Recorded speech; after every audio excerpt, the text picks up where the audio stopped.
Bien le bonjour, bienvenue. Alors là, on est dans un décor un peu nouveau. D'habitude, je filme là-bas, dans le carré. Mais j'ai trouvé qu'en fait, la lumière était trop rouge. Et donc, du coup, on voyait pas très bien mon visage. J'aimais pas trop le rendu à la caméra.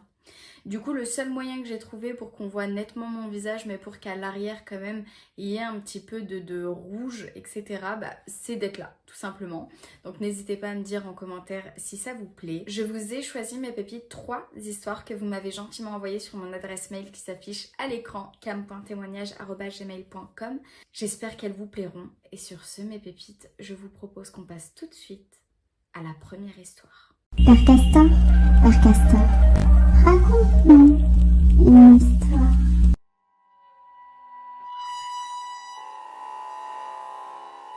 Hello Cam. Aujourd'hui, je t'écris un mail pour te raconter mon histoire. Avant de commencer, petit point contexte. Il faut savoir que dans ma famille, et plus particulièrement du côté de mon papa, nous avons tous des dons. Tous ont déjà vécu des phénomènes paranormaux ou vu des fantômes. Je n'ai pour ma part jamais vu de fantômes en étant éveillée, contrairement à mon frère et à mon père. Mais j'ai toujours fait des rêves très étranges, mais vraiment très étranges.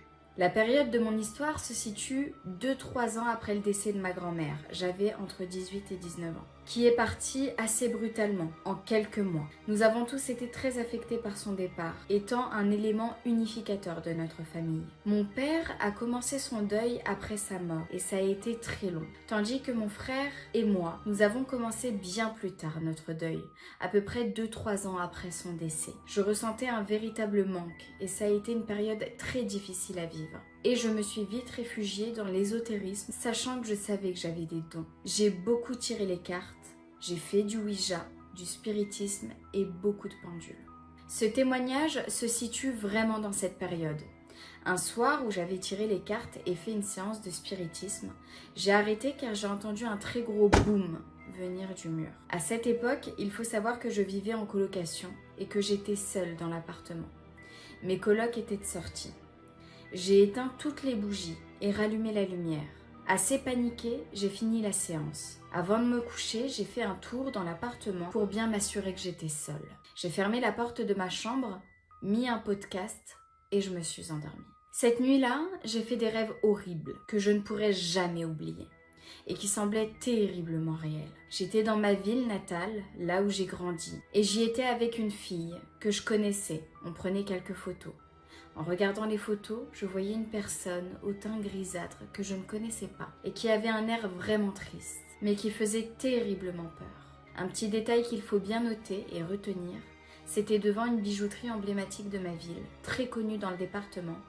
Tu comprendras son importance à la fin. Je me réveille donc en panique, vraiment angoissée, et là, impossible de bouger. Il y avait quelqu'un devant mon lit, une ombre vraiment peu commode, qui se dirige vers la porte de ma chambre. J'essaye de me calmer pour réussir à reprendre possession de mon corps. Et dans je ne sais quel élan, j'arrive à allumer la lampe de chevet. J'étais en sueur, je reprends ma respiration et quand je réalise que c'est bon, je suis réveillée. La porte de ma chambre était grande ouverte. Il était exactement 3h30 à ce moment-là. Je referme la porte et dans un élan de raison, je me convainc qu'il s'agissait d'une terreur nocturne. Même si j'en ai jamais faite et plus jamais faite après ça d'ailleurs. Je me convainc donc que ce sont mes colocs qui sont rentrés de soirée et ont sûrement regardé si je dormais. Et avaient simplement oublié de refermer la porte, qui sait. Je me rendors tant bien que mal. Le lendemain, j'étais fatiguée, forcément. Et je demande à mes colocataires pourquoi elles étaient rentrées dans ma chambre cette nuit. Leur réponse m'a totalement refroidie. Personne n'est rentré dans ma chambre cette nuit. D'autant plus qu'elles sont entrées bien après 3h30 du matin. Heure à laquelle j'ai vu la porte ouverte. Ça m'a fait un tel choc que je me suis fermée à tout cela. J'étais tellement apeurée que je ne voulais plus jamais recommencer ces trucs de spiritisme. Je n'ai d'ailleurs plus jamais rien vécu jusqu'à ce que je m'y réintéresse. Mais ça sera une autre histoire. J'ai parlé à très peu de personnes de cette histoire. Et j'en ai récemment parlé avec une collègue qui avait aussi des ressentis sur l'au-delà. Elle m'a notamment parlé de la maison dans laquelle elle avait grandi, remplie d'histoires et d'événements marquants, avec des phénomènes inexpliqués et des présences à l'intérieur qui terrorisaient les habitants de la maison. Cette maison de ville, c'est celle où se trouve la bijouterie de la ville où j'ai grandi, celle dont j'ai rêvé. Je n'ai aucune explication à cette coïncidence. Je ne sais même pas si cela en est une, à vrai dire. Je ne sais toujours pas à quoi j'ai eu affaire cette nuit-là, mais j'ai l'impression qu'il s'agissait d'un réel avertissement. Ma petite pépite, quand, bien évidemment, vous le savez, si vous regardez mes threads d'horreur, faire des séances de spiritisme ou alors des séances de Ouija, c'est pas du tout anodin. C'est-à-dire que vous laissez, si c'est pas bien fait du moins, ou de toute façon quoi qu'il arrive, je pense que le Ouija, vous laissez la porte ouverte à toutes sortes d'entités. Et des fois ça peut être des entités très fortes et très malsaines qui sont là juste pour rire de vous et vous faire peur. Du coup, je déconseille encore une fois dans ce thread d'horreur de faire des séances de Ouija et des séances de spiritisme. Vraiment, je vous déconseille au plus haut point. Sinon, après, ne vous étonnez pas de vivre vraiment des trucs très bizarres chez vous. Et je pense que c'est pour ça, ma pépite, que tu as vécu cette chose-là. C'est que, comme tu l'as dit, ça a été un avertissement. Et encore, tu as eu énormément de chance qu'il ne s'est plus rien produit après. Sur ce, mes petites pépites, je vous propose de passer à la deuxième histoire.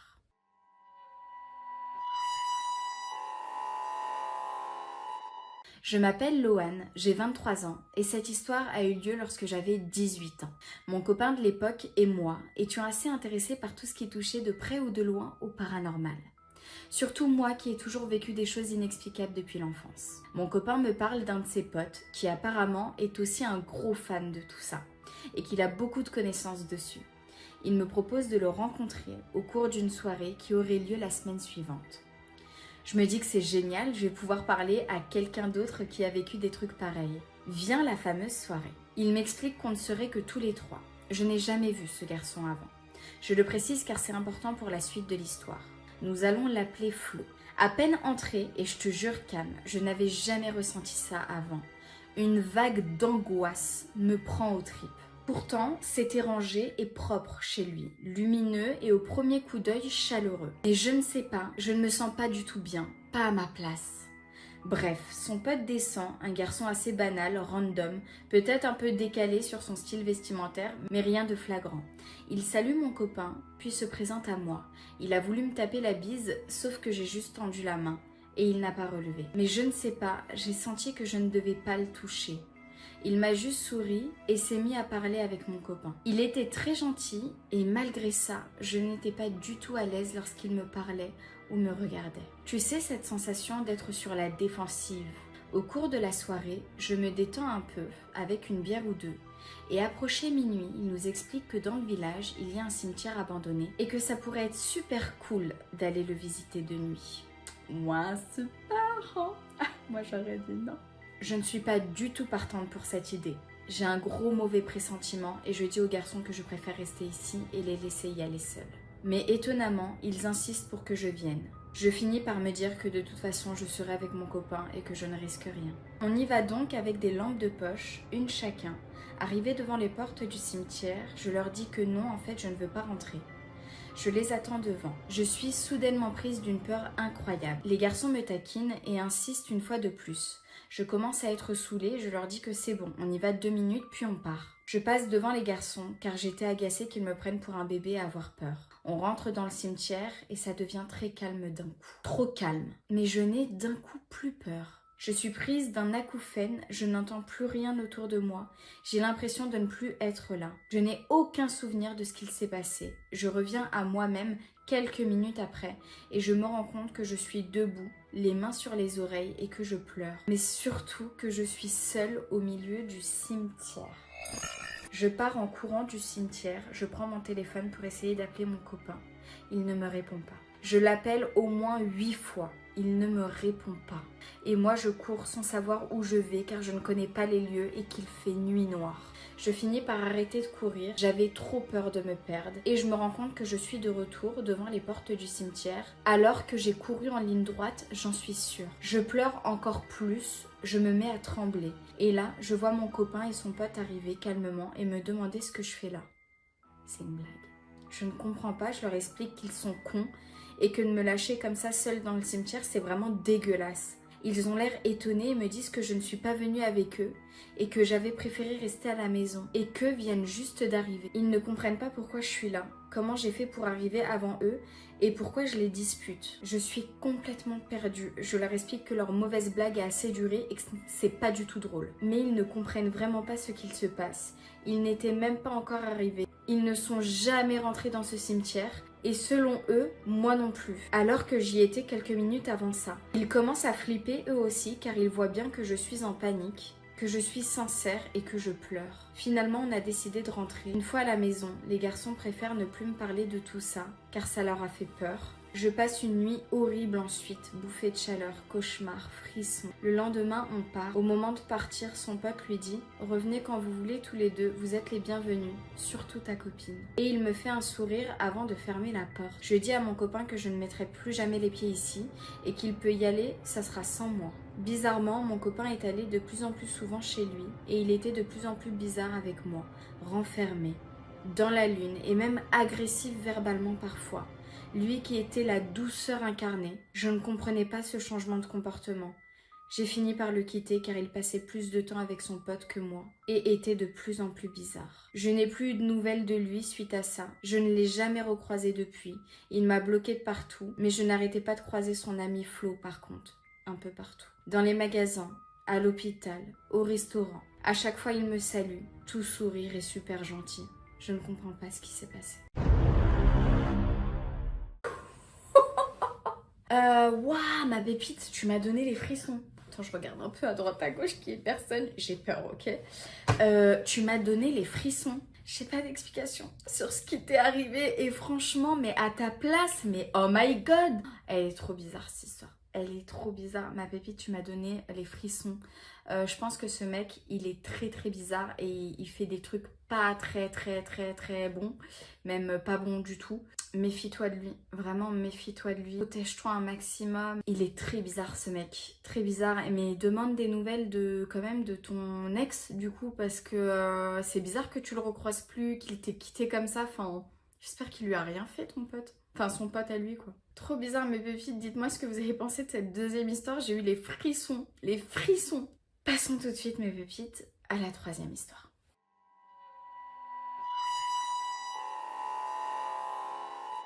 Bonjour Cam, je souhaiterais rester anonyme, du coup tu peux m'appeler Olivia.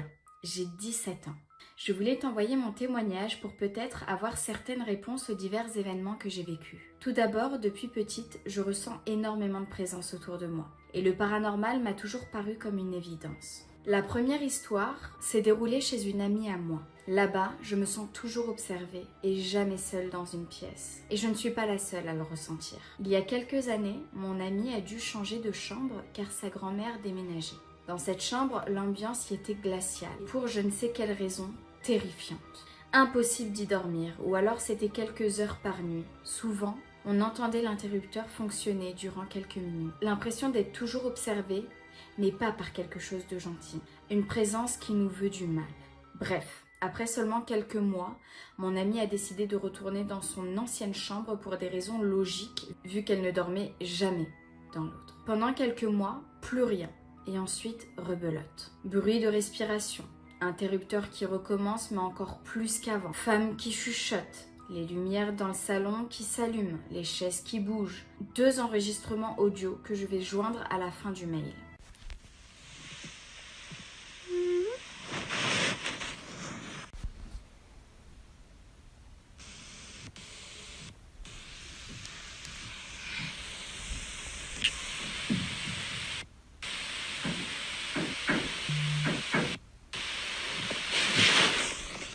Ensuite, pour la deuxième histoire, cela s'est passé dans un cimetière. Depuis petite, j'aime cet endroit, pour je ne sais quelle raison. Moi aussi, j'aime beaucoup les cimetières. C'est bizarre, hein? Je sais pas, je trouve ça hyper calme. J'ai l'impression que le temps s'arrête dans cet endroit. Un jour, je devais aller chercher une amie à l'école et comme j'étais à l'avance, j'ai fait un tour par le cimetière pour aller voir quelqu'un de ma famille décédé.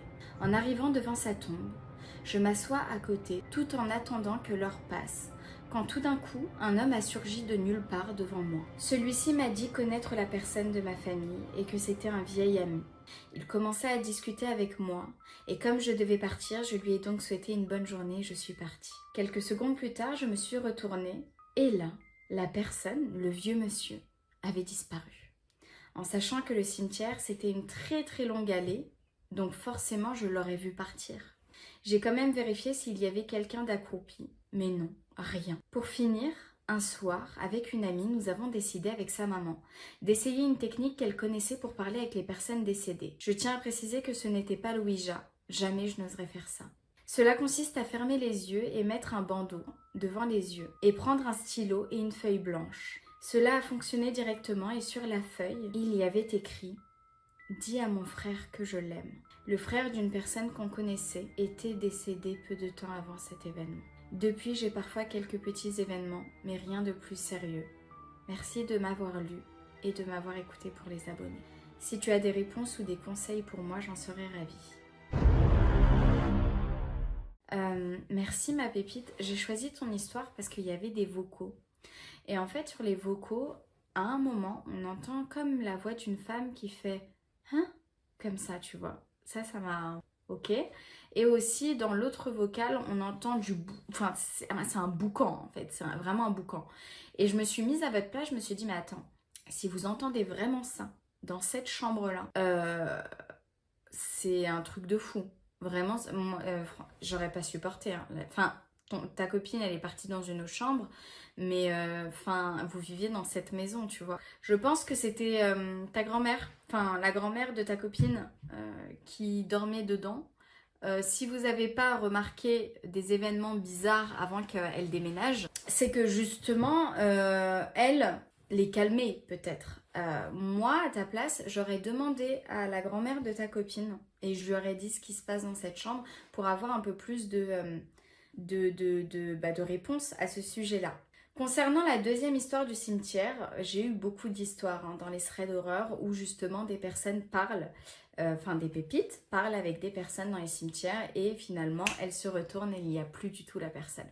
Ça n'est pas arrivé qu'à toi. Alors moi, Dieu merci, ça ne m'est jamais arrivé parce que sinon je pète mon crâne.